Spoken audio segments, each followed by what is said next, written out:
From association meetings to book signings, industry events, and small business seminars, there's nothing I enjoy more than going out and speaking to new audiences about web content. As I travel across the country, I meet people from all types of backgrounds who run businesses of all kinds, and I learn from them as much as they learn from me.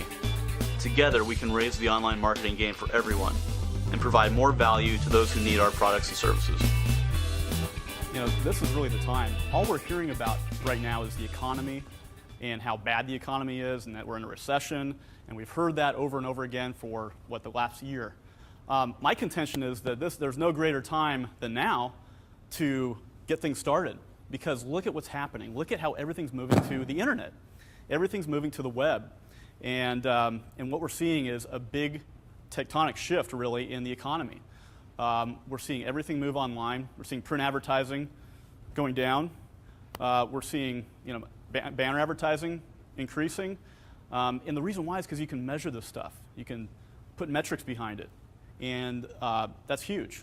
I mean, before the web, could you measure a print ad and the response that you got? It would be really tough to do that. So now, with that, we've got the ability to measure things, and we've got the ability to do things like social media, have a presence on Facebook and LinkedIn and Twitter, and these are all new ways of communicating with our target audience. And guys, it took 12 years to develop the computer chip, 28 years for television.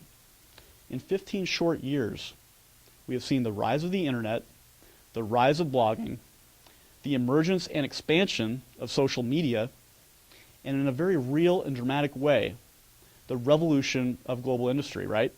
I mean, look around. The world as we know it has changed, and we've only just begun, guys. We've only just begun. And you're really tapping into the conversation with Twitter and all these other social media tools. It's an opportunity to respond. I was reading a great article actually on the way over here. Money section, USA Today yesterday. Banks jumping on Twitter. Banks jumping on Twitter.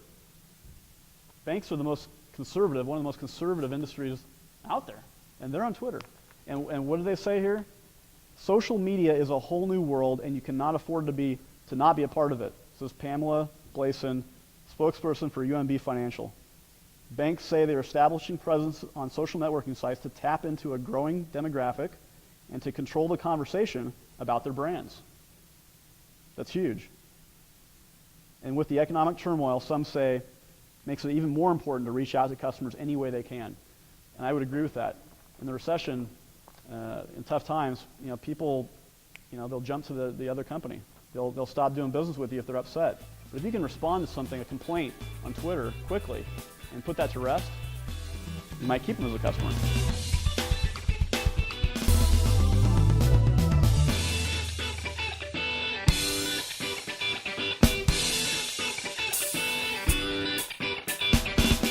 In 3 hours, I learned more than if I had sat down with a huge pile of books and gone through every book and taken notes, or if I thought I even learned more than if I had gone to a semester class. And I felt coming out of that meeting I had the longest list of action items that I've had in any Vistage meeting, because it was very tactical in its approach on what you want to get done, what you should be looking at, how you can do it. I enjoyed the fact that he said, give me a call. You kind of got this window of time to give me a call and bounce some ideas off me. That was last Friday. This is now Wednesday, so I felt it was valuable enough to bring him in right away and talk to the people in our organization who are working on our website and the marketing side. We got an enormous amount of information, things I had never heard before. And I work for Roadrunner Sports in San Diego, a company that prides itself on its ability to market effectively, including the web. And the tools and the links and the names that Jon passed on were utterly amazing. I was quite taken aback by the amount of information and things available to companies to help improve and optimize their websites. And he really covered the essentials that small business owners need to understand in SEO and social media. It's an area that can make a lot of money for businesses, and Jon is a guy that can help those businesses, both small and large. So I really encourage you to listen to what Jon has to say. Right now, some of the big companies are just starting to get into social media marketing, and they don't really know how to start. It's very overwhelming. There's 10 zillion sites that'll teach you, that are free, that'll analyze your site, and really just focus on how do you get started, what are the sites that are the best. And Jon is very good at pulling it all down to get people started, so I think the corporations could definitely use it. So what is successful online marketing? Well, it's search engine rankings, right? We talked about that. Social media influence and brand building, those three things together. Once you do those things consistently, then it's all about sales conversion and repeat customers.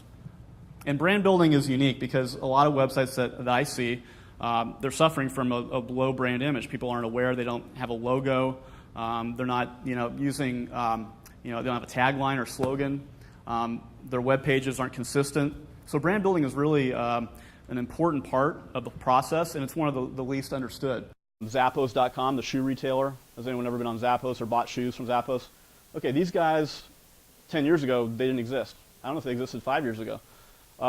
They took the shoe industry by storm, and now they're selling more shoes online than Nike or Adidas, any of these big brand names, and 10 years ago they didn't even exist.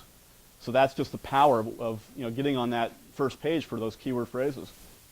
There was a professor of communication at Fordham University. I can't remember his name now off the top of my head, but he wrote New Media Marketing, and he said, what makes these newer media so important is that it turns consumers into producers. The idea that you can talk to someone and see their face and have a video conversation with them, it doesn't cost anything, right? That would have been science fiction 10 years ago. That's what he said, and I totally agree with that. It's a great assessment. All human and business progress really has led to this moment. And we've come a long way in 100 years, but we've come even farther in the last 20, right? And this is the greatest opportunity any of us are going to know in our lifetimes. Make no mistake about it. We need to grab it, take it, run with it, and make it happen, guys. 9 out of 10 clients of mine aren't ranking for all their keyword phrases. There's opportunities for them. And when they go on here and do the research, they find anywhere from 10 phrases all the way up to 100 or more phrases, depending on how big they are, that they can now rank for. And so they use those phrases on their website so that people can find them. And once they optimize their site for those phrases, boom, all of a sudden they're being found on that first page, that first or second page. And they get more people coming to their site and obviously more business. So have that social media influence, right? Have that blog, have that corporate website, and put your content in all those areas.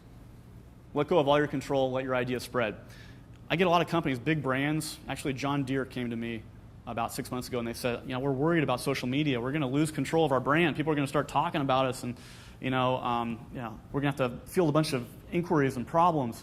I say, you know what? You've already lost control of your brand. Your brand's already gone. They're in control of your brand, right? You got to stop worrying about the brand and focus on building that relationship with your customer. The customer's in control now. We got to respond to that. We got to realize that first and foremost. The customer, what they want, they're leading it. You talk about the U.S. car industry. If this isn't the lesson, this is the lesson of all lessons, I think, because they've been building cars for 40 or 50 years or longer based on what they thought we wanted, right? Look what happened. They're all going out of business, right? Japan, Korea, all these other countries, they did massive customer studies. What do the people want? What do they want? And they built cars based on what people wanted. That's what the web is. That's what's happening with the web is that the people are in charge. Us. We're in charge. Not the companies, not the corporate entities, not the brands. And that's the way it should be, if you think about it. People fail to succeed because they fail to commit, right? Thinking, I don't know, or maybe someday, saying those types of things is not going to get you there. Instead, go with, I'll figure it out, right? I'll find a way. Clarity and commitment are the biggest steps. The rest is easy. As I say, one foot in front of the other, and you'll find it. You will get there, guys. No one can stop you if you want it enough, right? If you really want it, you're going to go out and get it, and you're going to make it happen. And remember, the world needs you to do what you love to do. Nothing else can create more change or have a greater impact. Give yourself permission, right? Give yourself permission. That's important. We need your gifts, all of us. The whole world needs your gifts. And yeah, you got a target market, but we're all going to benefit.